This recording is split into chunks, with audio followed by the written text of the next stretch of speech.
내가 궁금한 게 있어. 너네 내가 영상 찍어서 주면 보냐? 클릭 개수가 왜 우리 인원수가 안 맞지? 왜 우리 인원수만큼 클릭이 안 되는 거죠?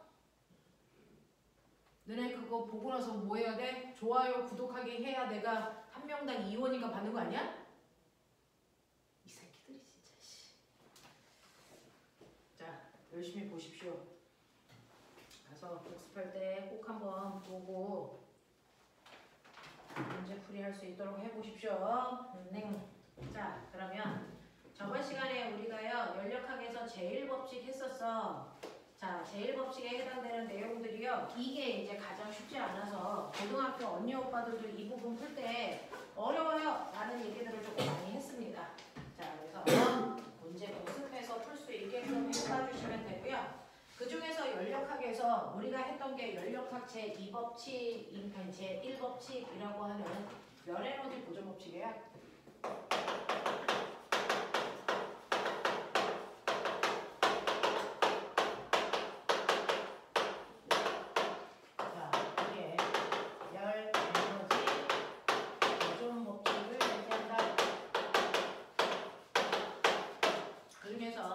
외부로부터 받은 열량은 내부 에너지를 변화시키는 거나 일하는 데 쓴다. 그래서 이 열량과 이 두 개의 값의 합은 항상 같아야 된다라고 하는 거고요. 이때 내가 열량을 계산했을 때 플러스 값이 나오면 됐죠? 열을 뭐하고 있다? 흡수하고 있다는 얘기고 마이너스는 열을 방출하고 있다는 얘기로 그리고 이 값이 0이 나오면 열의 출입이 없는 단열된 과정이야 라고 얘기하는 게 맞고요. 내부 에너지라고 하는 내부 에너지의 변화량은 기체의 운동 에너지의 변화량인데 이거는 절대 온도의 변화량에 비례하는 값을 가져.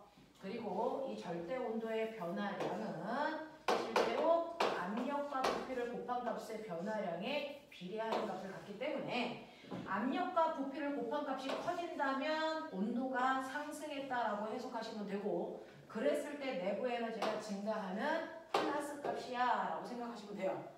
그래서 내부 에너지가 플러스라는 건 온도 상승 얘기하는 겁니다. 그래서 얘는 온도가 높아져서 분자 운동이 활발해져 이렇게 해석하시면 되고요. 내부 에너지가 마이너스라는 건 온도가 하강해서 기체의 온도가 낮아져 이렇게 판단하시면 되고 내부 에너지의 변화가 없다면 압력과 부피의 곱이 일정하다는 뜻으로 온도 변화 없어 라고 하는 거 그래서 등온 과정이야 이렇게 생각하시면 되는 거죠. 그 다음에 한일이라고 하는 일이라는 건 기체가 피스톤 뚜껑을 밀고 나갔냐 들어왔냐 그래서 이거는 우리가 알고 있는 한일의 양은 부피 변화량으로 판단하는 게 맞아. 부피 변화량이야. 그래서 부피가 증가한다면 이를 우리가 했다. 플러스의 1이다 라고 보시면 되고요. 부피가 감소했다면 마이너스의 1을 부피 변화 없다면 대적 구간이야 이렇게 보시면 돼요. 이렇게 해서 각각 분석하는 과정들을 우리가 카르노 순환기관을 기준으로 설명을 해봐드리고 있었습니다. 자, 그 중에서 124페이지, 125페이지에서 혹시 질문이 있을까요? 124, 125 있어 없어? 없어. 괜찮아요? 자, 그 다음에 126, 127에서 질문 4번이요. 자, 4번을 보시면 그림과 같이 매우 부드럽게 움직이는 피스톤이 달린 실린더에 부피가 V0인 이상기체가 들어있어요. 자, 실린더는 온도가 T0인 얼음물에 담겨 있고 그리고 벽을 통해서 열을 교환하며 물의 양은 기체에 비해서 매우 많아서 물의 양이 엄청 많기 때문에 그 안에 있는 기체의 온도가 올라가던 내려가던 그 안에 있는 물의 온도는 거의 변하지 않아 라는 뉘앙스입니다. 됐죠? 자, 그래서 물의 양은 매우 많고요. 자, 그 다음에 이때 실린더 안의 기체는 다음과 같이 변합니다 라고 하는 건데 이 변화 과정도 우리가 앞에서 했던 것처럼 그래프로 그려서 보는 게 가장 깔끔하다. 되겠지? 자, 그러면 첫 번째 과정을 볼게요. 자, 이거는요. 여러분들이 물리에서 쓰는 언어적인 습관이 아직은 여러분들이 생소하잖아요. 그래서 그 습관들이 뭔지를 이해하고 문제를 푸셨어야 되는 거라서 그래서 그렇습니다. 자, 보시면 첫 번째 4번 문제요. 자, 4번 문제에서 과정 1번 보시면 피스톤을 매우 빠르게 눌러와 그 다음에 과정 3번 보시면 매우 천천히 피스톤을 잡아당겨 라는 겁니다. 피스톤을 빠르게 움직일 때와 피스톤을 천천히 움직일 때 뭔가가 다르게 표현되어 있는 거야. 됐죠? 네. 라고 하는 건데 피스톤을 빠르게 움직이면 이거는 단열된 과정입니다. 단열된 과정이에요. 됐어? 피스톤을 빠르게 움직일 때 부피가 바뀌는데 열의 출입 없이 부피가 바뀐다는 거예요. 그래서 피스톤을 빠르게 움직인다는 얘기를 우리는 단열된 과정으로 보자 라는 겁니다. 이 대표적인 게 언제냐면 오늘 중학교 3학년 때 배우는 구름 생성 과정이에요. 구름이 생기는 과정은요. 공기가 대단히 빠른 속도로 상승해서 물방울이 응결하는 거거든요. 그 과정을 설명하는 거예요. 그래서 빠르게 움직일 때 Q는 델타 U 플러스 W에서 단열되어 있기 때문에 Q 값을 0으로 봐 이 뜻입니다. 빠르게 움직인다는 얘기는. 되겠어? 그럼 빠르게 움직일 때 어떻게 되냐면 얘는 빠르게 피스톤을 눌러요. 부피를 줄여요. 단열 압축입니다. 됐죠? 이 과정을 우리는 빠른 속도로 뭐라고 그러냐면 단열 압축. 빠르게 움직여서 열의 출입은 없는데 부피가 줄었어. 단열 압축이야. 구름 같은 경우에는 빠른 속도로 상승해서 부피가 커지는 거거든요. 구름은 거꾸로 단열 팽창이에요. 자, 이렇게 되면 열의 출입이 없는 상태로 부피가 줄었네. 부피가 줄었다는 얘기는 이랬다는 얘기죠. 이를 받았다는 얘기입니다. 마이너스예요. 됐어? 그래서 이를 10을 받던 100을 받던 이를 받았어요. 받은 양을 우리가 마이너스로 하기로 연력하겠다는 얘기하거든요. 그래서 마이너스의 10줄의 1을 받았어요. 뭐 이런 식의 느낌이야. 근데 열의 출입이 없는 상태로 이렇게 됐기 때문에 기체의 내부 에너지를 뭐 해야 됩니까? 플러스 10만큼 온도 상승해야 돼. 이런 거야. 볼래? 이렇게 산이 있어. 산이 있는데 공기가 이렇게 흐르다 와서 산에 부딪혀. 어떻게 되니? 산을 뚫고 갈 수 없으니까 산을 타고 뭐하니? 올라가. 자, 산을 타고 올라갈 때는 압력이 커질까 작아질까? 작아져요. 공기가 희박해지니까. 됐어? 그래서 이렇게 수증기가 있는데 여러분들 보시면 어떤 물체의 형태가 일정해. 커지지도 않고 작아지지도 않아. 왜 그럴까? 밖에서 미는 힘과 안에서 미는 힘의 크기가 어때서? 같은 상태야. 근데 얘가 점점 산을 타고 올라가요. 얘는 수증기였거든요. 근데 산을 타고 올라가는 순간 밖에서 공기가 누르는 압력이 작아져. 그럼 어떻게 되니? 밖에서 공기가 누르는 압력이 작아지면 안에 있는 내부압은 그대로거든요. 그러면 그렇죠. 얘가 뭐합니까? 맞아요. 수증기의 부피가 커집니다. 부피 팽창.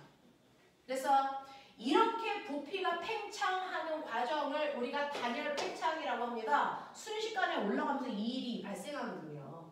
그러니까 열의 출입이 없는 상태로 부피가 팽창했어요. 단열 팽창. 근데 이렇게 팽창할 때 되면 아 이거 밀고 나갔네? 한 일 플러스네? 근데 단열된 상태네? 그럼 기체 내부의 에너지 어떻게 됩니까? 감소해야죠.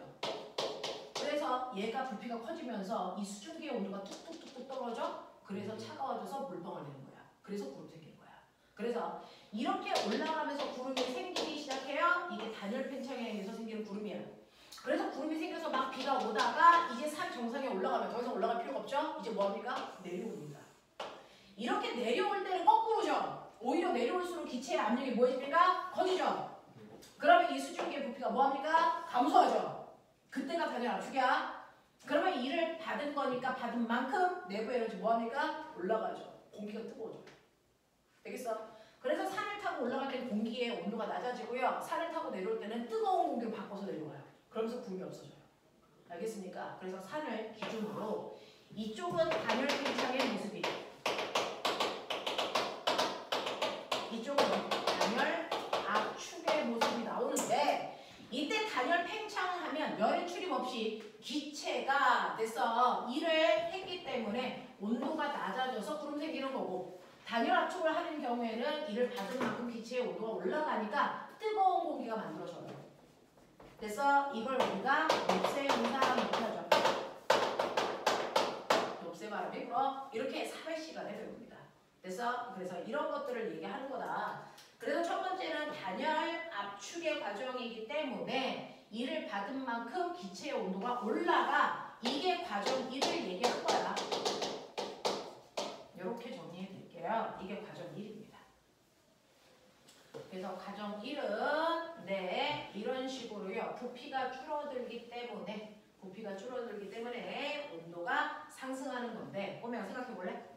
내부 에너지는 아까 앞에다 썼어요. 내부 에너지의 변화량은 온도 변화량에 비례하는 값인데 자 여기에서 내부 에너지는 온도가 증가했다 그랬어요. 뜨거워졌다는 얘기죠. 근데 온도 변화량은 뭐에 비례해요? 압력과 부피를 곱한 값에 비례하죠. 근데 여기서 뭐라 했어요? 부피는 절반으로 줄었다 했어요. 근데 이거 곱한 값이 커져야 됩니다. 그러면 압력은 2배 이상 증가한 거죠. 무슨 말인지 알겠어? 압력은 적어도 2배보다 더 크게 증가했을 것이다 라는 걸 우리가 예측할 수 있다. 자, 그 다음에 과정 2를 보면요. 피스톤의 위치를 고정시켜 부피를 반으로 줄인 상태로 그대로 돼서 고정시킨 상태에서 자, 기체가 얼음물의 온도계에 이를 때까지 기다린다 라고 합니다. 그러면 밖의 온도가요. 얼음물의 온도가 영하 10도였고 이렇게 피스톤이 있었는데 내가 순식간에 얘를 확 하고 압축시켜서 얘의 부피를 여기까지 줄여서 그 줄이는 순간 기체의 온도가 올라가서요. 영하 10도였던 아이가 돼서 막 한 영하 5도까지 올라갔다고 치자. 자, 그 상태에서 가만 놔둔대요. 언제까지? 얘가 다시 원래대로 영하 10도가 될 때까지 놔둔대요. 이런 뜻이야. 무슨 말인지 알겠어? 영하 10도가 될 때까지 놔둘게. 그러면 온도가 낮아지니까 내부 에너지 감소하네? 네, 내부 에너지 감소해요. 내부 에너지가 감소를 해서 원래 상태로 돌아갑니다. 됐죠? 내부 에너지 감소해. 근데 얘는 부피의 변화는 없어. 되기잖아.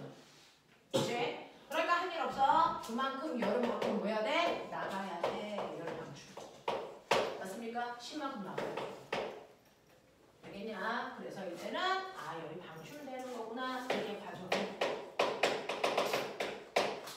이런 얘기야. 천천히 생각해보자.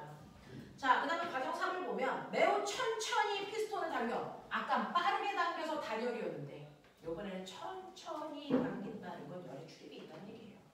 그래서 천천히 피스톤을 잡아당겨서 다시 처음 위치까지 끌어올려 처음 상태 A로 올립니다 라고 얘기하는 거예요. 처음 상태로 올립니다. 이거 다시 제자리로 올려 이런 얘기야. 되겠죠? 자, 그럼 처음 상태로 올리는 거니까 얘가 부피가 늘어나겠죠? 그러면 이를 했다. 이만큼. 그죠? 했다고 치면 되죠? 네. 천천히 끌어올려서 처음 상태로 올립니다. 자, 그랬을 때요. 얘는 처음의 위치까지 올려 처음 상태로 복원합니다 라는 얘기를 하는 거예요. 그러면 이렇게 처음 상태로 끌어올렸을 때는요. 어떤 일이 발생을 할까요? 라고 하는 건데 천천히 끌어올릴 때 어떤 일이 발생할까요? 얘 부피가 증가하려면 압력과 부피의 곱이 늘어나야 돼요. 부피가 늘어나는 거 맞습니다. 됐죠? 그러면 압력은 뭐 할까요? 감소하겠죠.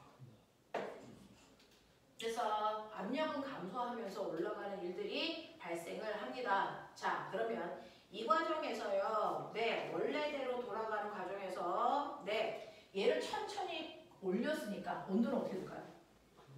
온도는 그대로 유지됩니다. 그래서 그러면 얘가 흡수한 만큼 열을 뭐 해야 되니까 흡수해야 되겠죠. 그래서 이게 과정상 이런 얘기, 이런 식의 변화가 일어나야 되겠죠. 자, 그러면 여기에 대한 설명으로 이제 맞는 것을 찾아보세요 라고 했으니까 해볼게요. 네, 1번 과정 1은 단열 과정이야? 라고 했어요. 네, 빠르게 움직였기 때문에 단열이라고 보시는 게 맞다 라고 판단해 드렸어요. 두 번째, 과정 3은 등온 과정이니? 라고 했어요. 천천히 올렸기 때문에 온도는 유지되는 상태야. 알겠어? 네, 그래서 천천히라고 하는 거, 천천히라고 하는 거 온도 일정, 외부와 온도 맞춰서 갈래? 라고 표현하는 얘기입니다. 등원 과정이다. 말씀하시면 되고요. 그 다음에 디귿 과정 C에서 기체의 압력은 A 상태와 같니? 라고 했습니다. 자, 그러면 온도를 일정해야 돼요. 자, 근데 부피를 2배 크게 했죠? 압력은 2분의 1 추가했겠죠? 근데 아까는 뭐였어요? 예. 그래서 부피가 이게 어떻게 됐었죠? P9에서 2분의 1 쳤죠? 근데 온도가 높아져야 되니까 압력은 2배보다 더 크게 늘어나야 된다는 거예요. 되겠냐? 맞죠? 네. 그러니까 얘는 압력이 제자리로 돌아오는 수는 없네요. 자, 그 다음에 리을 과정 3에서 기체는 열을 흡수하여 모두 일하는 데 썼냐? 네, 흡수한 모든 열을 일하는 데 다 썼죠. 내부의 여지 변화 없으니까. 되겠어? 요런 얘기야. 요런 얘기야. 얘가 제일 어려운 문제야. 이 파트에서 제일 어려운 거 찾으세요? 이 문제입니다. 그죠? 넘어가죠. 128, 129에서 질문. 6번. 요즘에 초등학교에서 감기가 확 돌았대요. 제 중학교 때 많이 들어요. 많이 들었어? 그래서 요즘에 애들 감기 엄청 걸렸대요. 근데 요즘에 감기 더럽게 아픕니다. 선생님이 거의 한 달 가까이 그때 막 기침했었잖아요. 이번에는 감기가 엄청 심해요. 독감이 아니더라도 힘듭니다. 그래서 몸 관리 잘 하십시오. 자, 6번 보시면 그래서 우리 언니 오빠들도 감기 걸려서 학원에 못 와요 라고 하는 친구들이 좀 생겨나기 시작했어요. 자, 그림과 같이 기체가 들어있는 실린더가 열 전달이 잘 되는 금속판에 의해서 A, B 두 부분으로 나누어져 있고 금속판은 고정되어 있으며 A와 B 부분의 이상기체의 온도는 서로 같다. 가의 피스톤 위에 추를 가만히 놓았더니 그림 나와 같이 피스톤이 정지하고 A와 B의 이상기체의 온도가 같아졌다. 이 과정에서 실린더를 통한 열의 출입은 없다라고 하자. 자, 낯선 단어들이 이제 막 나와서 이거를 막 어떻게 해석해? 라고 우왕좌왕할 수도 있는데 하나하나 뜯어보면 이렇습니다. 자, 그림 가와 같이 이상기체 들어있는 실린더 그냥 이렇게 통이 있어 이 뜻이야. 실린더가 있어. 자, 거기에 열 전달이 잘 되는 금속판을 사이에 두고 A 기체와 B 기체로 이렇게 되어 있어 라는 얘기 한 거예요. 자, 금속판은 고정되어 있으면 이 판은 이건 절대로 못 움직여. 여기 묶어버렸어. 이런 얘기예요. 이거 안 움직여. 안 움직인다는 얘기는 얘의 부피는 일정입니다. 그렇죠? 자, 고정되어 있으면 A, B 두 부분의 이상기체는 온도는 서로 같은 상태야. 처음에 T0 온도 같게 만들어놨어. 자, 가의 피스톤 위에 추를 가만히 올려서 위에를 압축시켜요. 얘는 움직인대요. 그래서 추를 올려서 얘가 이렇게 내려오게 할 거예요. 이런 얘기예요. 얘 압축시켜도 얘는 그대로 있어요. 고정되어 있기 때문에 네, 이렇게 됩니다. 자, 그랬더니 그림 나와 같이 내려가다가 정지되어 있다. A와 B의 이상기체의 온도가 같아졌다. 자, 그랬다가 얘네들의 온도가 T도로 온도가 같아졌어요. 자, A와 B 이상기체의 온도 같아졌고 이 과정에서 실린더와 피스톤을 통해서 열의 출입은 어때요? 자, 이때 발생한 열은 이렇게만 열이 움직일 수 있죠. 밖으로 나가거나 문으로 열이 나가지는 않아. 이런 뜻이야. 하나하나 해보자. 자, 그러면 여기에서 보시면요. 얘네들은 지금 단열되어 있는 상태로 열을 주고받을 때요. A가 준 열만큼 B는 열을 받아야 돼요. 그러면 A는 얼마만큼 열을 줄 수 있느냐 뭐 이런 것들인데요. A 거 보시면요. A 거, 그 다음에 B 거 이런 것들이에요. 자, 보시면 내부 에너지의 변화량과 한일은 같다 뭐 이런 얘기 아닙니까? 자, 위에서 무거운 추를 올려서 됐죠? 누릅니다. 누르다가 정지 이거거든요. 그럼 꼬매나 처음에도 피스톤은 정지되어 있다가 추를 올리니까 또 A가 들어있는 공간이 정지되어 있어요. 이 밑에 B는 아직 안 그린 거야. 이런 느낌. 보죠? 자, 맨 처음에 얘 왜 정지됐어? 밖에 있는 대기가 들어오는 압력과 안에서 미는 압력이 같아서 그래. 맞죠? 그래서 정지.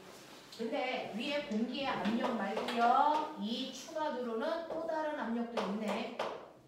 그래서 바깥쪽에 압력이 커지니까 누르고 내려와요. 그러다가 멈췄다는 얘기는 안에서 미는 힘도 P0에다가 P만큼을 더한 값이랑 같아진 순간 멈췄겠죠. 그래서 A는 됐죠? 압력이 커졌습니다. 부피는 줄고. 되겠냐? 네, 이런 느낌이야. 그랬을 때 부피가 줄었대요. 1 받았다는 얘기죠. 그게 얼마인지 모르겠지만 1 받았네. 되겠어? 네, 1을 받았네. 그리고 얘는요, 압력이 커지면서, 되겠죠? 압력이 압축돼서 커집니다. 라고 하는 거예요. 그러면 압력이 커지니까 얘는 뭐였어야 되니? 압력이 커졌어요. 부피는 줄고요. 그러면 여기에서 어떤 일이 발생을 했었어야 될까? 얘는 온도가 어떻게 될까요? 온도가 증가하겠죠. 압축. 했으니까. 그러면 얘는 내부의 에너지가 상승했을 거야. 한 10 정도? 됐어? 또는 그거보다 더 많이 상승했겠죠. 자, 그럼 한 30 정도 상승했다고 칠까? 그러면 이때 열은 얼마? 한 20 정도가 밖으로 나가야 돼. 뭐 이런 느낌이야. 됐어? 뜨거워졌어? 뭐 이런 얘기야. 뭐 이렇게 됐다. 뭐 이런 느낌으로 여러분들이 보시면 되겠다는 거죠. 네. 자, 네. 단열되어 있는 거면 저 용이라는 거. 맞아요.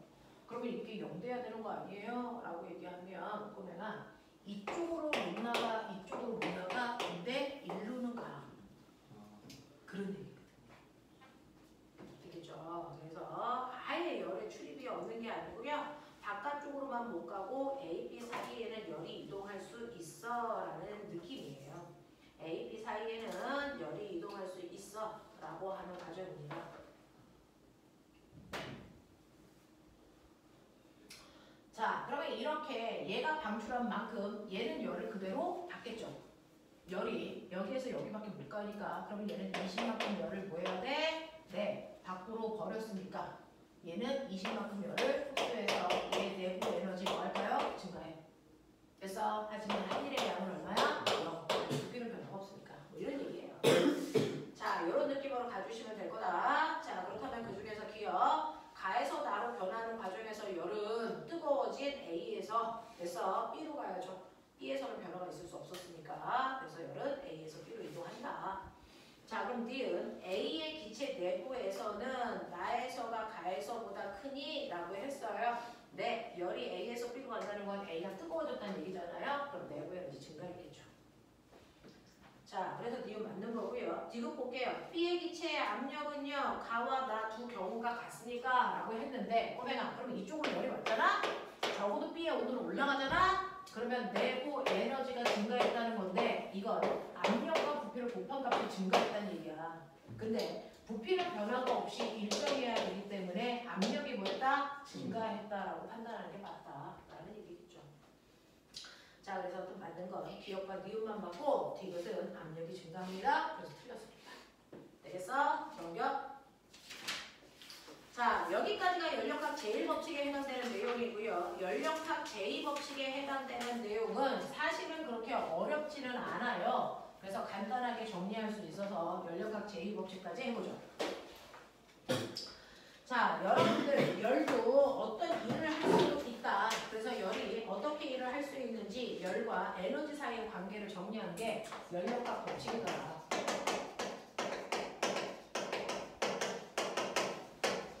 연력학 법칙 중에서요. 됐어. 누구나 이해할 수 있는 게 연력학 제0법칙. 연력학 제0법칙은 선생님은 열평형 법칙이라고 별명을 불러준다. 그래서 연력학 제0법칙은 A와 B의 온도가 같고 B와 C의 온도가 같으면 무조건 A와 C의 온도는 같을 수밖에 없다라는 걸 설명하는 법칙이었다. 됐죠? 그리고 연력학 제1법칙을 지금 막 우리가 끝냈다. 연력학 제1법칙은 선생님은 열에너지 보존 법칙이라고 읽는다. 저는 그렇게 읽어요. 그래서 외부로 출입한 열의 양은 내부 에너지의 변화량과 한일의 양을 더한 값이랑 반드시 같다. 라고 정리할 수 있고요. 여기에서 아까도 정리한 것처럼 내부 에너지의 변화량은 온도 변화량을 얘기하는 거야. 그거는 압력과 부피의 고배 변화량을 얘기한다. 이거고 한일의 양은 부피 변화량을 얘기하는 거다. 되겠어? 자, 이런 식으로 적극적으로 해석할 수 있는 능력을 키우자. 자, 그 다음에 이제 막 해야 되는 연력학 제2법칙에 대해서 하자. 연력학 제2법칙에 대해서 하자. 자, 그러면서 저 하나 물어볼게요. 꼬맹아, 너네 사이다 따거나 선생님 저 캔 땅 하고 딸 때 저 캔은 뜨거워질까 차가워질까 그대로일까? 내가 이 캔을 딱 따요. 또는 그 페트병에 있는 사이다를 딱 하고 땁니다. 그럼 킥 하고 소리가 나오면서 가스가 빠져나가요. 자, 이때 원래보다 뜨거워질까 차가워질까 그대로일까? 차가워지죠. 차가워지죠. 왜요? 압력이 맞아요. Q는 델타 U 플러스 W인데 여기에서 여러분들이 보시는 PV가 T인데요. 됐죠? 네, 부피는 그대로인데 압력이 뭐합니까? 줄어드는 거잖아요. 됐죠? 네, 그래서 내부 온도가 감소합니다. 그래서 이 경우에도 열의 출입 없이 그래서 단열 못 되는 거예요. 밖으로 나가니까 압력이 감소하잖아요. 그럼 단열 팽창하는 거죠. 됐죠? 단열 팽창하기 때문에 안의 온도가 낮아지는 형태. 그래서 차가워집니다. 이런 형태를 띠죠. 그래서 이런 것들도 조금 기억해 두시면 좋을 것 같고요. 그 다음에 연력학 제2법칙이 바로 열 이동 법칙이에요. 자, 너네가 알고 있는 것처럼요. 열은 반드시 뭐 해야 된다? 온도차가 있는 두 물질 사이에서 열은 이동한다. 맞습니까? 예를 들어서요. 이렇게 온도가 다른 두 개의 물질을 접촉시킵니다. 하나는 80도의 뜨거운 물이고 하나는 20도의 차가운 물이라고 치자. 이거 접촉했다. 열은 이동한다. 어디에서 어디로? 고온에서 좀 네, 뜨거운 물질에서 차가운 물질 쪽으로 열은 이동한다. 라고 하는 겁니다. 그래서 반드시 온도가 다른 두 물질이 있으면 열은 이동하는데 열은 고온의 어디에서 물체에서 반드시 저온의 어디로 물체 쪽으로 뭐 하게 된다? 이동하게 된다. 되겠어? 그럼 이거 거꾸로 가는 열도 있죠? 있어? 절대 그럴 수 없다는 거죠. 열은 한 방향으로만 갑니다. 고온에서 저온으로만 가지 절대로 열이 저온에서 고온으로 가는 형태는 없습니다. 그러면 이런 열은 언제까지 가요? 언제까지 가냐? 두 물질 온도가 같아지죠. 네, 두 물질의 온도가 같아지는 그 순간까지 열은 이동하죠. 그래서 20도의 물이 있고 80도의 물이 있으면 두 물체를 접촉시켜 놓으면 언젠가는 두 물질의 온도가 같아지는 그 순간이 될 거고 그때까지는 항상 뜨거운 물질에서 차가운 물질 쪽으로 열이 이동하더라. 그 이동한 열의 양을 뭐라 그러냐? 열량이라고 하고요. 그 열량 어떻게 구하니? C, M, 델타, T. 그래서 C, 암타. 그래서 이만큼 열이 이동해. 라고 하는 거죠. 그래서 뜨거운 물질에서 차가운 물질 쪽으로 이동한 열의 양을 우리가 비열 곱하기 질량 곱하기 온도 변화 이렇게 계산합니다. 그래서 열은 이동하는데 열은 무조건 일방통행이다. 한 방향으로만 이동한다. 고온에서 저온으로만. 그러면 열은 이렇게 고온에서 저온으로 열평형이 될 때까지 이동하는데 이 과정에서 나타나는 다른 물질들의 특성도 있어. 그걸 한 번에 설명을 해보면 이걸 화학에서도 설명을 합니다. 자, 여러분들이 화학을 배우시면요. 물질은 변화하거든요. 자, 물질이 변하는데 그 물질이 변하는 과정을 화학 반응식으로 써드려요. 예를 들면 우리 꼬맹이들 이런 거 읽을 수 있나? 읽어봐. 뭐야? 수소와 산소가 결합해서 뭐 되는 거야? 물죠. 네, 이런 식으로요. 수소기체와 산소기체가 결합해서 수증기 되는 과정을 화학 반응식으로 썼을 때 화살표의 왼쪽에 있는 물질이 변하기 전 반응 물질이고요. 그 결과 얘네들이 변해서 오른쪽에 있는 얘네들 생성 물질 만들어. 이렇게 한다면 반응 물질이 생성 물질로 바뀌는 반응을 우리 뭐라고 그럴까? 이걸 우리는 반응. 이렇게 화학에서 얘기해요. 물질이 생성물질로 바뀌는 걸 우리가 정반응 이렇게 한단 말이죠. 근데 이렇게 막 화학 반응이 일어나다 보면 반응물질의 양은 점점 줄겠죠. 거꾸로 생성물질의 양은 많아지겠죠. 그러면 생성물질들끼리 지네들끼리 막 충돌합니다. 수증기가 만들어지면서 수증기가 어느 정도 양이 되면 지네들끼리 막 부딪혀요. 그러다 보면 어떤 일이 발생합니까? 거꾸로 수증기가 그 안에서 물로 다시 분해되는 일이 동시에 발생합니다. 신기하죠? 우리는 항상 수증기와 그 수소와 산소가 결합해서 물 만들어져. 그럼 100% 수소와 산소가 다 반응해서 물이 될 때까지. 그래서 100% 화학 반응이 있을 거라고 상상합니다. 정반응만 일어날 거라고 상상합니다. 근데 이렇게 생성물질의 양이 어느 정도 이상이 되면 걔네들끼리 충돌해서 생성물질이 쪼개져 다시 반응물질로 분해되는 일이 동시에 발생하는데, 그러면 생성물질이 반응물질로 변하는 반응은 역반응인데 이건 거꾸로 일어나는 반응이야, 역반응이야, 이렇게 얘기해. 그럼 선생님 실제로요 지구상에서 대단히 많은 물질들이 변하는데 이렇게 모든 물질들은 역반응이 가능합니까? 아닙니다. 극소수의 아이들만 역반응을 합니다.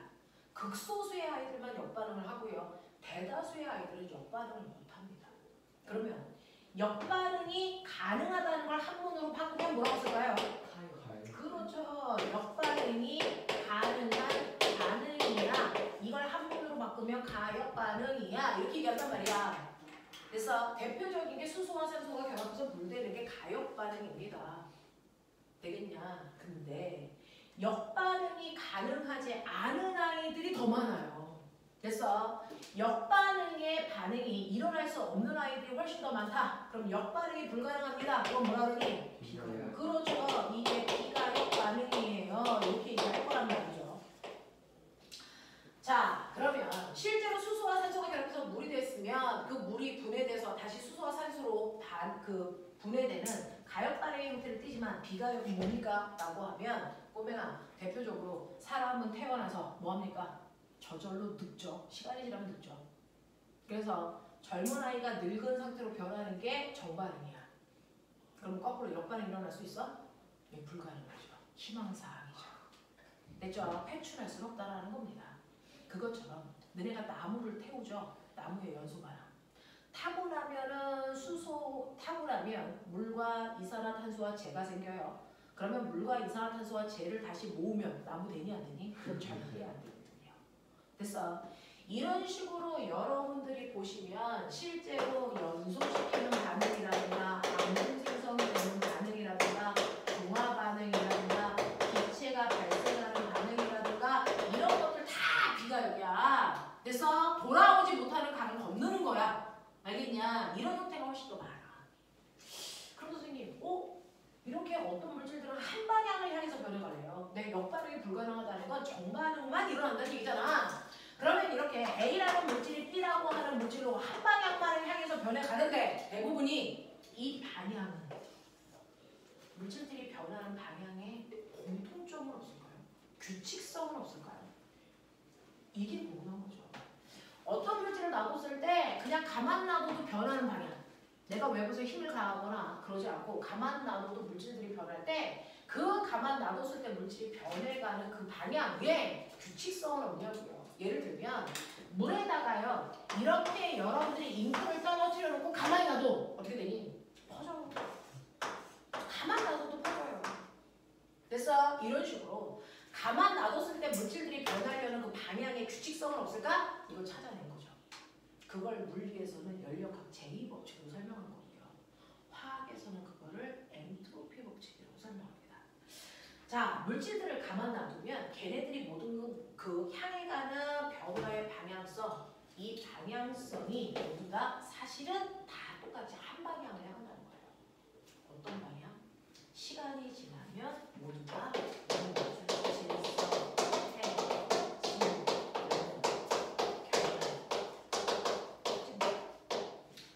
모든 물질이 시간이 지났을 때 변하려는 방향을 보니까 모두 다 무질서해지는 방향으로 물질들이 변한다. 그래서 이렇게 잉크가 시간이 지나면 퍼지는 게 무질서해지려고 퍼지는 거다라는 겁니다. 그렇죠? 그래서 물질들이 변하려는 방향성은 무질서해지는 경향성이다. 무질서해진다는 게 뭐예요? 줄 안 맞춘다는 얘기예요? 그게 아니고요. 물질들이 무질서해진다는 얘기는 서로 구별되지 않게 섞인다는 뜻입니다. 그래서 그러니까 모든 물질들은 그 옆에 있는 물질과 같아지려고 그러지 달라지려고 하지 않는다는 거죠. 그래서 우리가 온도가 다른 두 물질을 접촉시켰을 때도 물질들의 온도는 같아지려는 방향성으로 가는 거야. 달라지려고 안 해.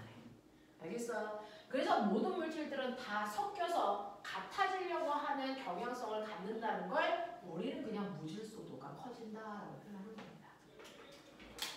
그래서 이렇게 무질소도가 커지려는 방향으로 물질들은 변해갑니다. 물질들은 변해갑니다. 이 무질서도를 화학에서는 엔트로피라고 합니다.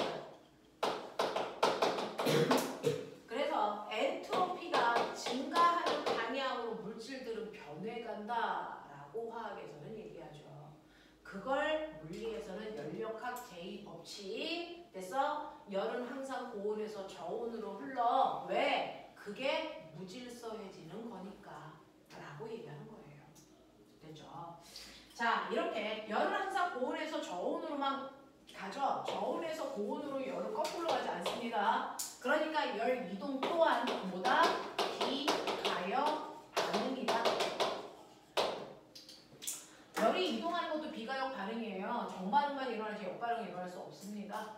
그래서 자 그렇게 이동하는 게 바로 무질서도를 증가시키는 엔트로피가 커지는 방향이기 때문입니다. 라고 하는 거예요. 사실은 가장 엔트로피가 크다. 이거 무슨 말이야? 뜨거운 게 무질서해지는 거예요. 근데 얘는 차고 있잖아요. 얘는 뜨거워졌어도 얘는 엔트로피가 감소한 거 아니에요? 얘는 감소했죠. 얘는 증가했죠. 근데 얘가 감소한 양보다 얘가 증가한 양이 더 커서 결과적으로 통합의 엔트로피는 뭐 하는 거야? 증가하는 거예요. 이게. 그래서 그래서 전체 엔트로피가 증가하려는 방향성으로 여기 이동한 거다라고 하는 걸 이해하셔야 되고요. 그러면 이렇게 열이 고온에서 저온으로 이동하려는 그 경향성을 이용한 도구가 있대. 그 도구를 과학자들이 만들어줘. 열은 항상 뜨거운 데서 차가운 쪽으로 이동하려고 그러니까 내가 그 속성을 이용해야지. 그래서 만든 걸 멋진 말로 열기관. 이걸 한국말로 뭐라고 해? 엔진. 내가 알아듣는 게 한국말이잖아. 엔진이 한국말. 외래어가 열기관. 알겠어? 이런 거죠. 됐죠? 그래서 이렇게 열이 이동하는 방향성을 이용해서 만든 도구가 바로 열기관, 엔진이라는 거예요. 자, 그 열기관을 우리가 엔진이라고 하는데 간단하게 그리면 이런 형태야. 이게 엔진이야. 이렇게 생겼대. 자, 그죠? 제가 여기에다가요. 석탄, 석유를 뜨겁게 가열해서 생긴 열을 여기다 집어넣어. 그래서 열을 넣는 부분을 우리가 뜨거운 부분이니까 고온으로 여기서 넣은 열의 양을 Q와 나 100 넣었어. 이렇게 생각해보자. 그러면 여기에만 열을 가열했기 때문에 가장 멀리 있는 반대편 여기가 제일 차가워. 됐어? 그러면 여기가 상대적으로 뭐가 되는 거야? 저온부. 됐어? 네. 그러면 열은요. 뜨거운 데서 차가운 데로 흐르려고 그러니까 열은 무조건 이렇게 가죠? 이 새끼가 이렇게 가지 않는다고요. 무슨 말인지 알아? 가장 차가운 곳을 향해 가요. 스스로 간다고요. 그래서 여기만 뜨겁게 가열을 하면 열은 자연스럽게 이렇게 가. 근데 이렇게 가고 있는 열의 일부를 뽑아다가 나는 바퀴를 돌리는 일을 시킬 거야. 얼마만큼? 40만큼. 그러면 똥꼬로 나가는 열은 얼마일까? 60이겠죠? 왜? 열 에너지 보존되는 거니까.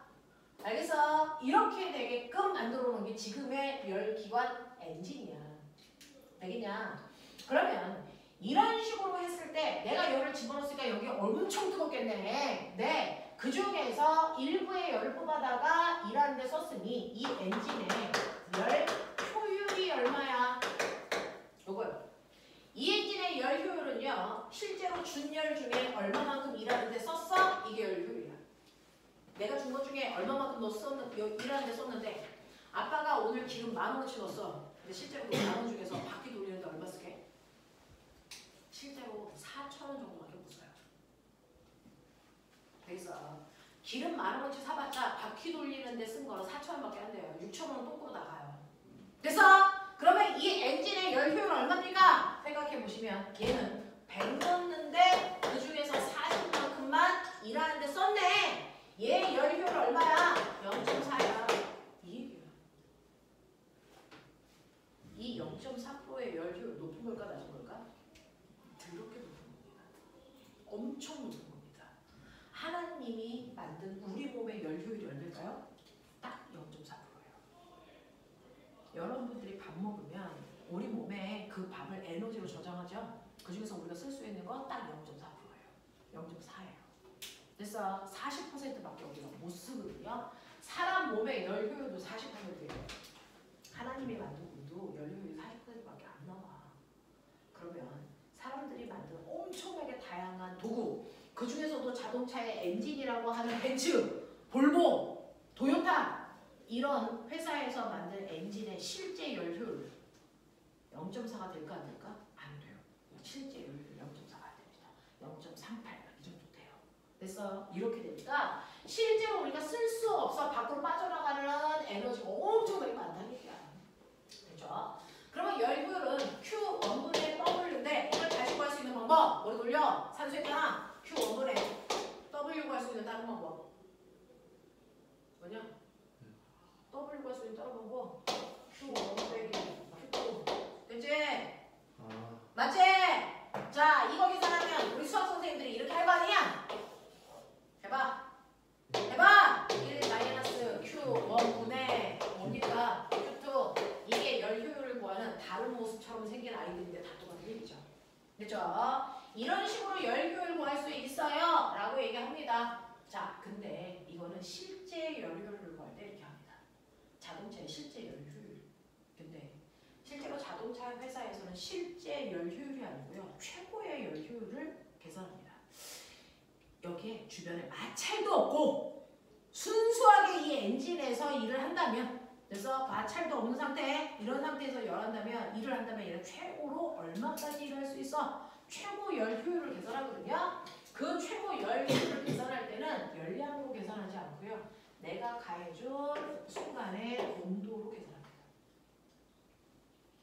그래서 사실은 이 열이 외부로 새어나가기 때문에 열량을 다 가지고 있지 않거든요. 자, 그래서 여기의 온도와 여기의 온도 요거 두 개 가지고 그래서 최고 열효율을 구해요. 그래서 최고의 열효율을 구해라 라고 하면 온도로 계산하시면 돼요. 됐죠? 이건 열소리식 이거 다 무시하고 구하는 거야. 1 마이너스 T 원분의 T2로 계산한 값이 최고의 값이야. 그래서 너네가 TV 틀면 광고 나오잖아. 자동차의 효율이 얼마야? 이걸로 하는 거예요. 이걸로 하지 않습니다. 이걸로 하면 뚝 떨어집니다. 그래서 자동차 홍보할 때 열효율은 이걸로 계산한다. 말도 안 되는 값 나온다. 그래서 무슨 도요타 벤츠의 열효율이 50%야 막 이런 거 다 저걸로 계산해서 돼요. 실제로는 그렇지 않습니다. 그냥 자 이런 것들이야.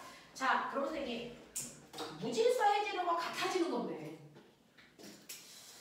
도대체 뭐가 같아지는 거예요? 왜 잉크가 저렇게 퍼지는 게 무질서해지는 거예요? 이런 얘기죠. 이제 물리에서 설명한 거 다 하셨어요. 열효율 이렇게 하는 겁니다. 자, 무질서해진다라고 하는 건데요. 보면은 실제로요. 과학에서 옛날에는요. 그래서 과학에서 뭐 하나를 알아내면 이거 법칙이야. 이거 절대로 변하지 않아. 질량, 보존 법칙. 질량은 변할 수 있니 없니? 절대 없죠. 그래서 그때 아세요? 질량은 감소합니다. 질량 보존 법칙이 우리는 진리라고 생각했어요. 무슨 일이 있어도 질량은 변하는 게 아니야! 라고 했는데 실제로 질량은 감소합니다. 그래서 우리가 옛날에는 과학에서 얻어낸 어떤 그래서 성과들이 절대 진리라고 생각을 했다가 시간이 지나니까 더 과학적 지식이 늘어나니까 이거 절대적 진리가 아니네. 이거 변할 수 있어. 우리가 나중에 과학이 더 진보되면 내가 알아낸 이 사실이 아닐 수도 있어 라고 하는 걸 알게 되는 거예요. 그래서 하다못해 과학자들이 빛은 파동이야 입자야. 모든 것들은 파동 아니면 입자여야 되거든요. 근데 빛은 파동이면서 입자인 거죠. 이렇게 되면서 절대 진리라는 걸 존재하지 않는 거구나. 우리가 알고 있는 사실 안에서만 지금 결론이 이거라는 거지 나중에는 결론이 바뀔 수도 있구나 있구나 라고 하는 거를 이제 겸손하게 받아들인 거예요. 그래서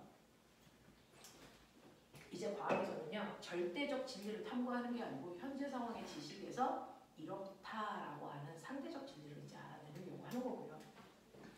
이제 모든 물체들은요, 네, 1번의 답은 3번이야. 이럴 수가 없다는 거야. 이럴 수가 없다는 거야. 그리고 1번의 답이 5야, X야. 이거 선택할 수 없다는 거야. 5일 수도 있고 X일 수도 있고 사이에 가운데 세모일 수도 있다는 거야. 이렇게 되는 거야. 그러니까 빛은 파동이야, 물질이야. 그게 아니고 둘 다 가지고 있어. 이렇게 바뀌는 거야. 이럴 수 있다는 거지. 그러니까 정확한 답이라는 게 아니고 그 답일 수 있는 가능성을 오히려 얘기하겠다는 거야. 1번일 가능성이 30%, 2번이 답이 될 확률은 5%, 3번이 답이 될 확률은 40%. 이렇게 얘기하겠다는 거야. 이렇게 얘기하겠다는 거야. 그럴 수 있는 가능성이 몇 %야? 확률로 얘기하겠다는 거야. 그 확률로 얘기하는 가장 대표적인 게 뭐야? 오비타이죠. 전자가 여기에 있을 확률. 알겠어? 이렇게. 과학은 이제 절대 진리가 아니고 상대적 진리로 모든 경우의 수를 확률로만 표현하겠다. 되겠어? 네. 그래서요. 자기야 여기 봐. 이렇게 통이 있다.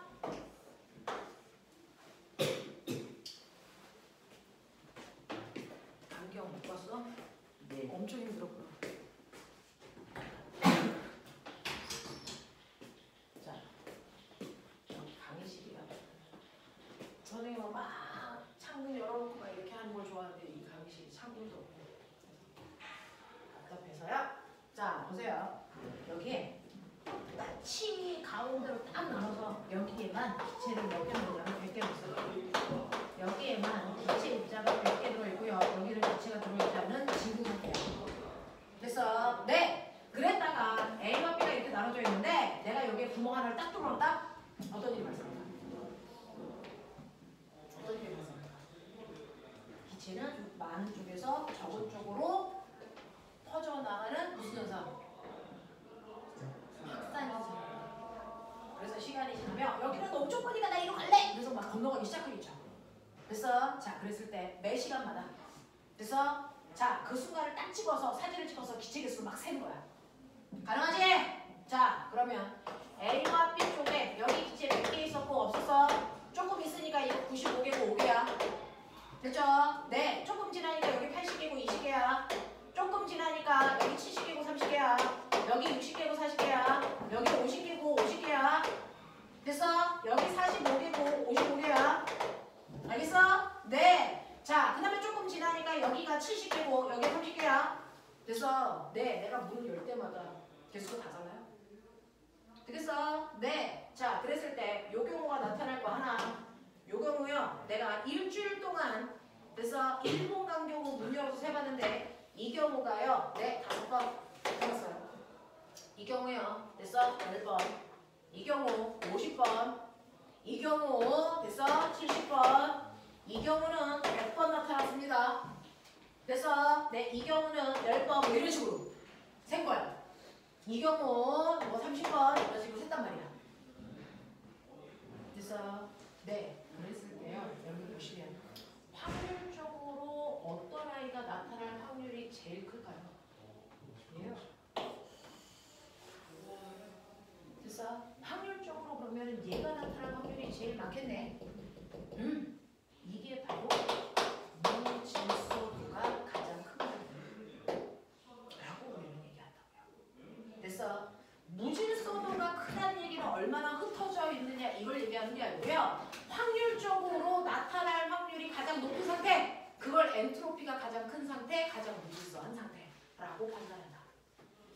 알겠어? 그래서 실제로요. 이렇게 놓으면 50, 50 이렇게 있을 확률이 제일 높아. 선생님 근데 제가 문 열었을 때는 50, 50이 아니고 49, 51이었어요. 근데 그럴 수도 있어요. 또 어떨 수도 있는지 아세요? 여기가 0이고 여기가 100이 될 수도 있어요.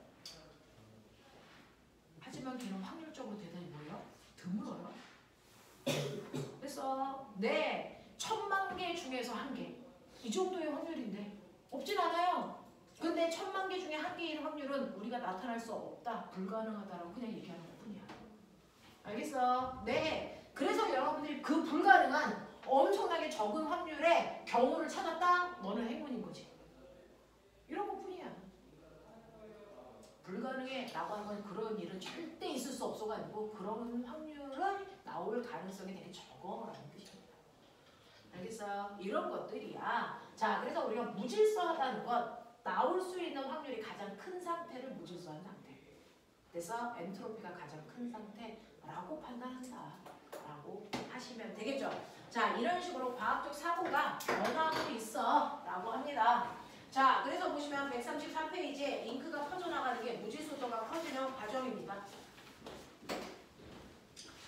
자, 그래서 여러분들 보시면 131페이지에 이 엔트로피라고 하는 무질소도를 계산할 수 있다. 그거는 온도분의 연량으로 계산하는 겁니다. 온도분의 연량으로 무질소도를 계산한다. 그래서 네, 그리고 그 무질소도라는 건 경우의 수 중 가장 나타날 확률이 높은 아이가 무질소도가 높다라고 판단한다. 자, 그 다음에 연료각 제2법칙은요. 고온에서 저온으로 물질이 이동한다라고 하는, 열이 이동한다라고 하는 겁니다.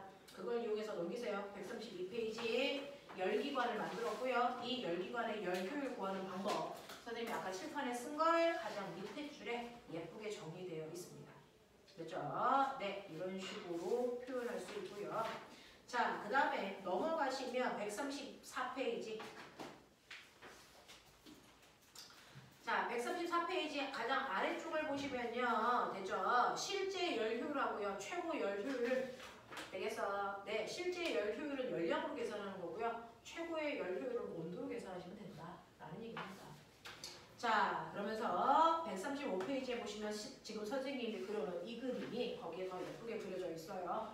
그래서 기체가 한쪽으로 있다가 구멍을 뚫어놓으면 이 기체가 왔다리 갔다리 하는데 그 중에서 반반 있을 때가 가장 많이 빈번하게 출현하기 때문에 그게 가장 우리가 무질소도가 큰 상태라고 얘기하더라 라는 얘기입니다. 됐죠? 네. 오늘 이 책을 끝내야 되기 때문에 조금 바쁘게 쭉쭉 가죠. 자, 140페이지. 알겠냐? 140페이지에서요. 140페이지에서 1번, 2번, 3번 하시면 되고요. 그 다음에 4번 하셔도 될 것 같고 여기에서 5번 하셔도 되는데요. 해도 되나? 네, 됐네요. 6번까지 다 하셔도 될 것 같아요.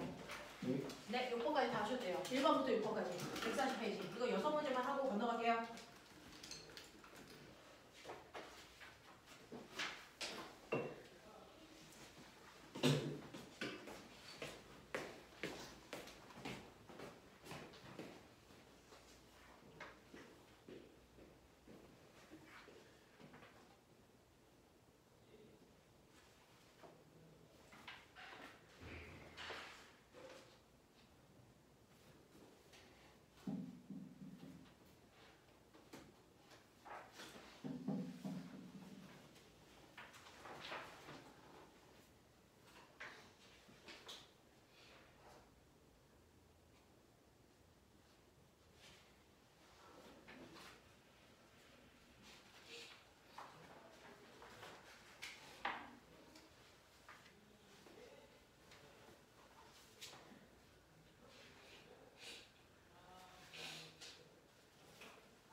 정우쌤과 교실을 하고 있어요.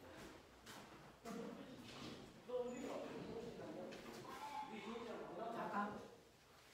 시간 모자라. 응?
채점하셔요.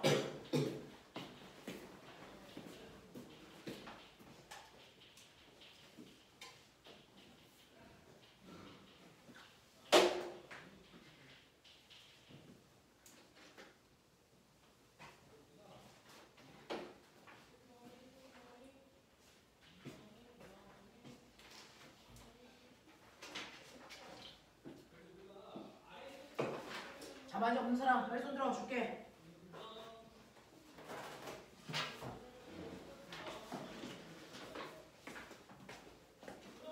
이거. 수고리.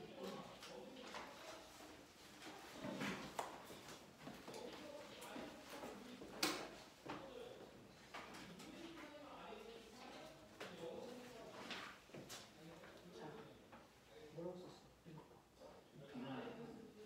와, 읽을 수 있어? 네.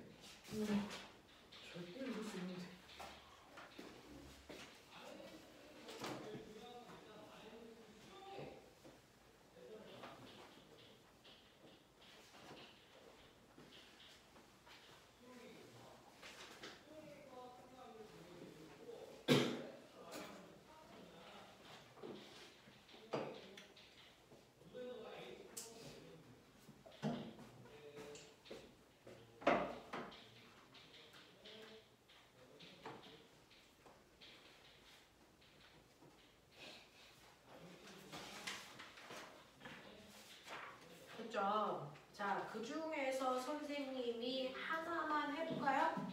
자, 혹시 1, 2, 3, 4 중에 질문 있어? 그건 아니야? 5번 설명해야 되니? 빨리 봐. 5번 설명 필요한 사람 손? 없어. 자, 6번만 해볼까요, 그러면?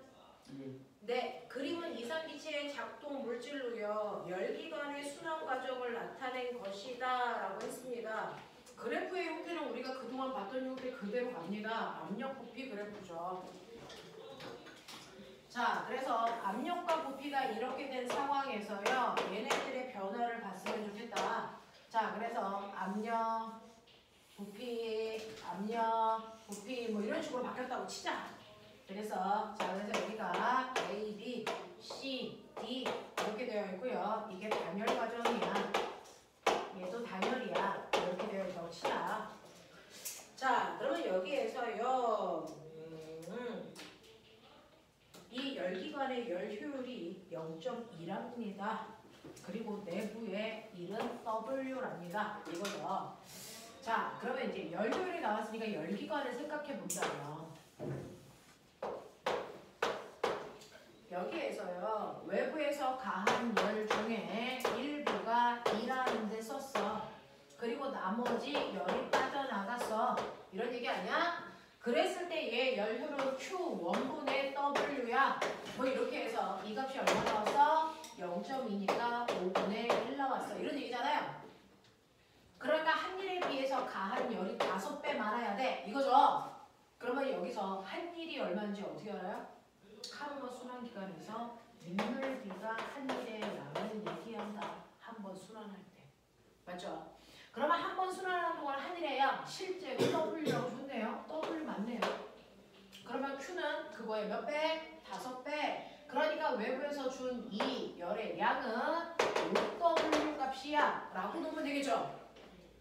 그 중에서 W만큼 일했으니까 밖으로 빠져나가는 거 얼마야? 4W야 라고 놓는 순간 답은 후두둑 풀립니다. 그쵸? 이런 식으로요. 여러분들이 카르노 순환기관에서요 한 바퀴 돌아서 돌아오는 동안 내부 면적만큼이 실제로 한 일이고 이 일이 바로 요걸 얘기하는 거다 라는 얘기입니다. 되겠죠? 이제 두 개를 한꺼번에 볼 수 있는 능력을 키워보세요. 자, 그렇기 때문에 외부에서 흡수한 열량을 5W로 쓸 수 있다. 이런 얘기입니다. 자, 이때 열을 흡수하는 과정을 쓰세요 라고 하면 도대체 이 중에서 열이 흡수되는 과정이 어딜까? 이거 다 해보라는 거예요. A에서 B로 가는 과정, B에서 C로 가는 과정, C에서 D로 가는 과정, D에서 A로 가는 과정 중에 Q는 델타 U 플러스 W 중에 Q값이 플러스인 열 흡수하는 과정 찾아봐. 근데 이미 B에서 C로 가는 과정 단열이야. D에서 A로 가는 과정 단열이야. 라고 했으니 얘네들은 볼 필요 없잖아요. 요거 중에 단열이 그 흡수하는 열이 있다는 얘기예요. 그러면 그 중에서 보시면 A에서 B로 가는 과정에선 부피 변화 없어요. 부피 변화가 없으니까 한 일은 0입니다. 그죠? 근데 자, 이때 부피는 변화가 없지만 온도는 압력과 부피의 곱인데 A에서 B로 갈 때 부피는 일정한데요. 압력이 커져요. 온도가 올라가죠. 내부 에너지 증가해요. 그러니까 이때는 열을 흡수했어야 된다는 얘기죠. 자, C에서 D로는 사실은 굳이 갈 필요가 없어요. 왜? 왜? 라고 하면 여러분들이 보시는 것처럼 C에서 D는요. 여기서 늘어났으니까 여기서 뭐 해야 돼요? 줄여야 되거든요. 자, 근데 해볼게요. C에서 D로 가는 과정에서요. 거꾸로 부피는 일정하니까 할 일은 없는데 그래서 부피는 일정한데 압력이 줄잖아요. 내부 에너지 감소하고 있어요. 그래서 열 반줄 구간입니다. 되겠냐? 이렇게 돼요. 이렇게 된다고요. 그래서 열을 흡수하는 구간이라고 하는 거 기체의 내부 에너지가 증가하는 A에서 B로 가는 과정이 열을 흡수하는 과정이고요. 엔트로피가 증가하는 과정이 열 흡수하는 과정이 엔트로피가 증가하는 과정입니다. 그래서 열 흡수하는 과정이 엔트로피가 증가하는 과정을 얘기하는 거예요. 그래서 똑같이 A에서 B로 가는 과정이에요. 라고 보시면 됩니다. 됐죠? 자, 그래서 이 정도 여러분들이 확인을 하시면 될 것 같습니다. 자, 뒤에 있는 내용 중에서는 풀지 말아야 되는 것들이 몇몇 개가 있어서 그죠? 어디부터 풀면 안 되냐면 네, 5번까지는 풀 수 있는데 6번부터는 안 푸는 게 낫거든요. 그래서 1번부터 5번까지 풀어오는 것만 숙제로 할게요. 1번부터 5번까지만 푸시고 6, 7, 8은 날리십시오. 됐죠? 네, 이렇게 놓으시고 네, 잠깐 끊었다가 이제 아인슈타인 아저씨 만나러 갑시다. 상대성을. 되겠죠? 네, 10분만 끊었다가 상대성